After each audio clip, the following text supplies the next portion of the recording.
Welcome to The Explainer. Today, we're digging into something, well, pretty counterintuitive from Nate Scott's book, Life is Rich. We're going to unpack a secret about how the wealthy look at inflation. See, they don't just try to survive it, they actually use it to get ahead. Sounds crazy, right? Let's get into it. So, let's start with a thought experiment the author throws out there. Think about it. You've got insurance for your house, right? And for your car. But what about the one thing that pays for all of that? Your income. Do you have insurance for that?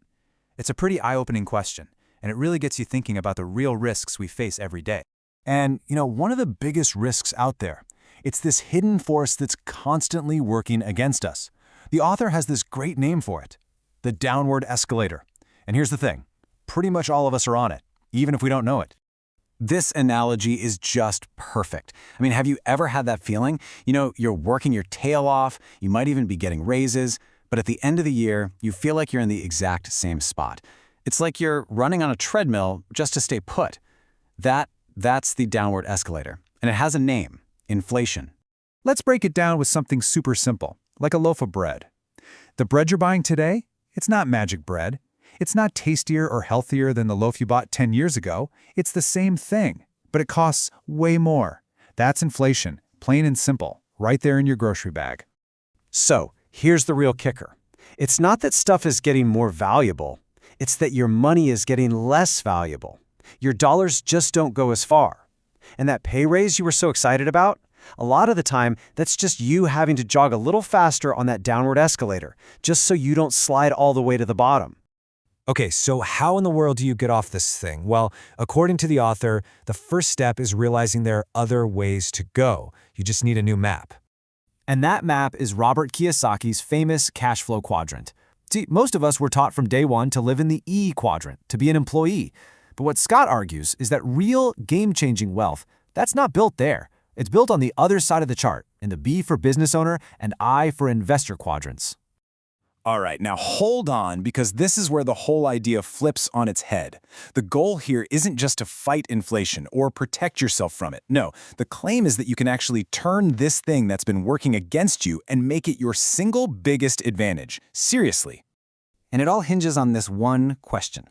Think about it. Pretty much everything gets more expensive over time, right? Your groceries, gas, your house, it all goes up. But what's the one financial thing that doesn't get adjusted for inflation? The answer to this? Well, that's the secret sauce. Believe it or not, the answer is debt. And I know, that sounds totally wrong. We're all taught debt is bad. But here's the secret. A fixed-rate loan is a fixed number. That number doesn't change, even when the value of everything around it is going up. And crucially, the value of the dollars you use to pay it back is going down. Let's make this real with an example. Say you borrow $1 million to buy $1 million property. Okay, day one, you have zero equity. Now, let time and inflation do their thing. The property's value starts to climb, but your debt, it's still locked in at exactly $1 million. That gap that's opening up between what the property is worth and what you owe, that is brand new wealth. And inflation just handed it to you. Okay, so this is a really cool idea, but how do you actually do it? How do you turn this into a real strategy? Well, the author gives us a framework for that too. And a huge part of this is something called leverage, which is just a fancy way of saying using other people's money. Check this out. If you pay $100,000 in cash for a house and it goes up by $10,000, you made a 10% return. Not bad. But what if you only put $10,000 of your own cash down and borrowed the other 90? That same $10,000 profit is now a 100% return on your money. Same house, same market, totally different outcome. That's the power of leverage. So, to figure out if an investment is a good one, the author has this simple checklist, and the acronym is IDEAL. You ask yourself 5 questions. Does it produce income? Can I get tax deductions? Will I build equity? Is it going to appreciate? And can I use leverage? If you can say yes to these, you're on the right track. But look, having the right formula, the right checklist, that's only half the battle. The author makes this really powerful point that, in the end, it's not just about what you know, it's about who you are. He brings up this great quote from Napoleon Hill: "The mastery of procrastination is decision." Think about that. When you look at wealthy people, you see a pattern. They make decisions quickly, and then they stick with them.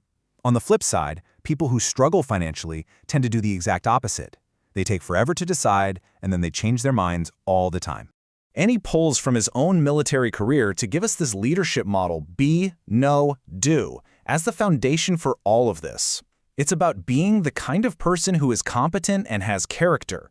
It's about knowing yourself, your goals, and what's going on around you. And then it's about doing what needs to be done, taking charge, making good calls, and leading by example. And what does all of that boil down to? One word: discipline. It's the discipline to say no to the shiny object right now so you can get the huge reward later. The author is basically saying that this one skill, the ability to delay gratification and play the long game, is maybe the single biggest thing that separates the wealthy from everyone else. So that brings us to the author's final challenge to you. He wraps it all up with a quote from, of all people, Yoda: "Do or not to do. There is no try."